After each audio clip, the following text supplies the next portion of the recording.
Good afternoon, friends. My name's Bernard, and welcome to my channel. On this violin lesson, I'm going to be exploring the pieces on page 29 of the Strictly Strings book. And this page is all about hooked bows. That's what it's called. I've already explained on previous videos about staccato, which is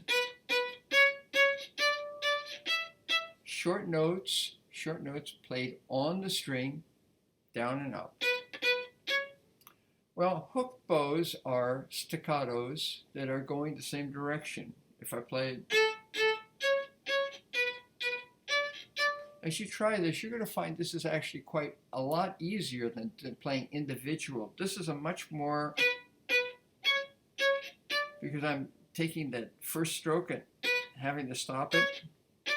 Whereas when you play hooked bows, it just seems to be a more relaxed stroke.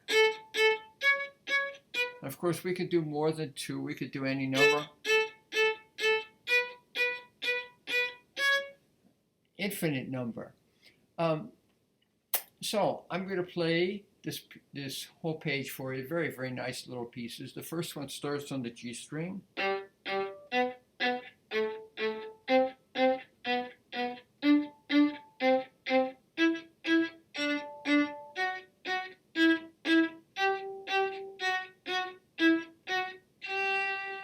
The next little exercise is really fun also, because the first four bars are in 3/4, 3 beats in the measure, and the second half of the piece is in 4/4, 4 beats to the measure. So this is how it sounds. And repeat. And then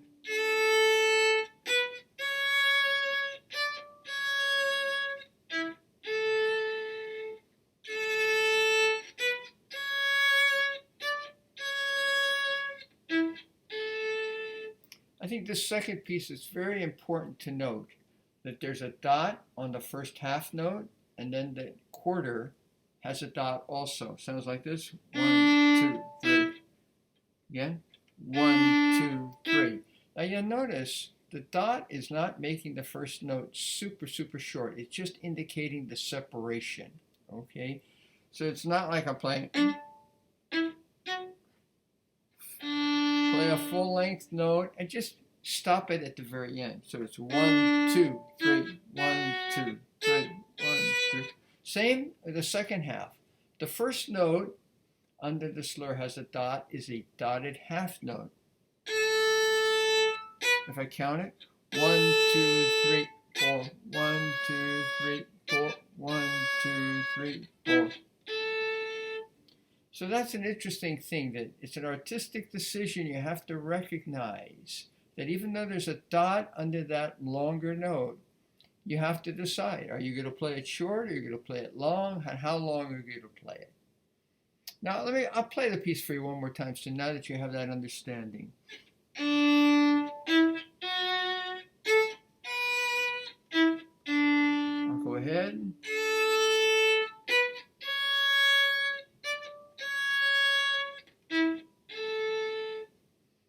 Okay, the next piece is a piece by Tchaikovsky, and it has the hooked bows also. It goes like this.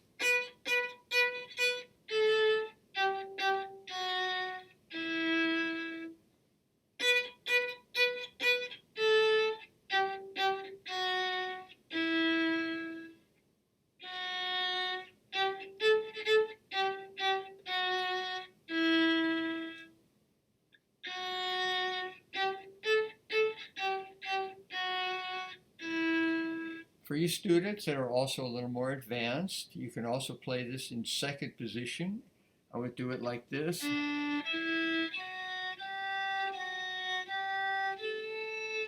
So you get your second position really established by using the setup. And then you play.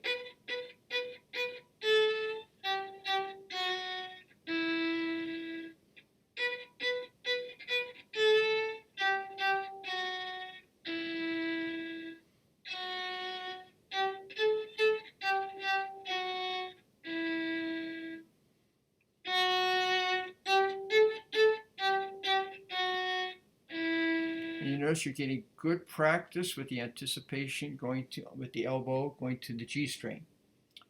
The last piece on the page is the Merry Widow Waltz, one of my very favorite pieces in this whole book.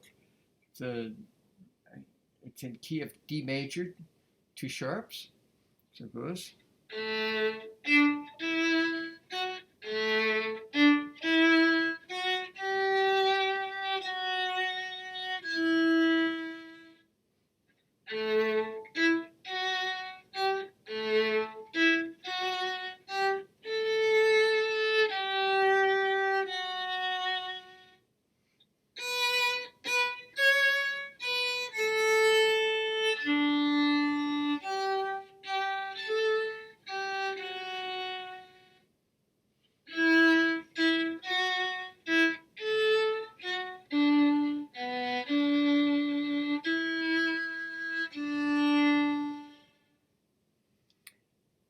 That time I played it pretty much without dynamics because I just wanted to demonstrate the bowing. Let me play the piece one more time for you with the bowings and with more dynamics.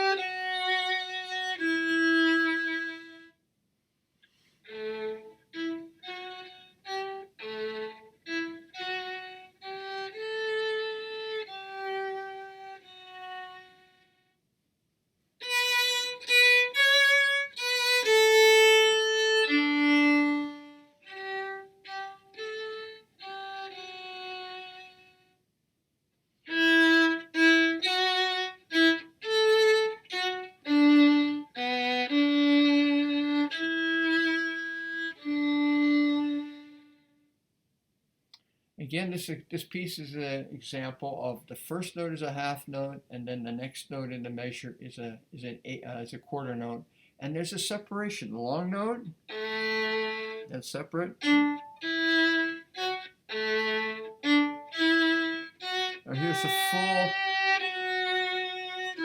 See, those notes don't have any dots, any staccato marks on them. Okay, so that covers that page 29.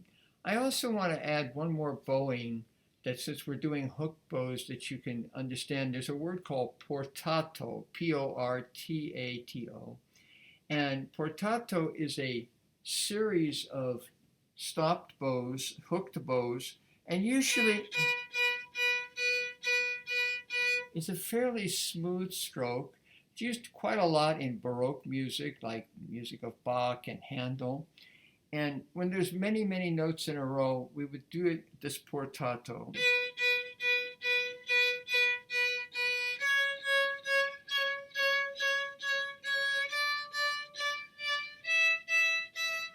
And in the music, it would be notated with a slur, and each of the notes would have a line more often than using dots. If we see dots like that, probably be shorter. More of a staccato where you hear the bite, but the portato is more smooth. And often played with vibrato. Okay, well, thank you so much for listening. I hope you enjoyed this video, and we'll see you on the next one.